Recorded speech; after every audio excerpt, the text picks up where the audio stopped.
Hi friends, welcome to my channel simply sisters. ఇప్పుడైతే టమాటాలు అయితే హార్వెస్ట్ చేద్దామండి. ఎప్పటి నుంచో చూపిస్తున్నాను కదా, ఇది వనంలా వచ్చేసింది చెట్టు అని చెప్పి. దానికైతే టమాటాలు ఇప్పుడు అన్నీ కూడా భలే రెడ్గా అయితే అయ్యాయి. అవన్నీ కూడా హార్వెస్ట్ చేస్తున్నాను. చిన్నవి పండిపోతున్నాయి, అలాగే పెద్దవి కూడా పండాయండి. ఇంకా పెద్దవి కూడా ఉన్నాయి, అవి ఇంకా పండలేనివి కూడా ఉన్నాయి. ఇప్పుడు మాత్రం ఒక రెడ్గా అయ్యి మాత్రమే కోస్తున్నాను. అలాగే మార్నింగ్ అంతా కూడా ఫుల్ అయితే ఎండ వచ్చేసిందండి. ఈ టైంకి వచ్చేసేటప్పటికి ఫుల్ మబ్బు అయితే పట్టేసింది. రోజు ఇలాగే జరుగుతుంది, ఏంటో అర్థం కావట్లేదు. మార్నింగ్ అంతా కూడా కాలిపోయేలా ఎండ, నైట్ అయితే వర్షం, మబ్బులు.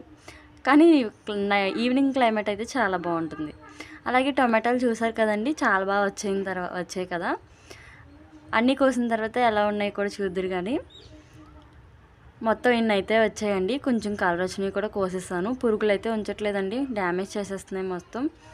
ఓకే అండి, ఈ వీడియో కనుక మీకు నచ్చితే లైక్ చేయండి, షేర్ చేయండి, ఛానల్ని తప్పకుండా సబ్స్క్రైబ్ చేసుకోండి. Thank you.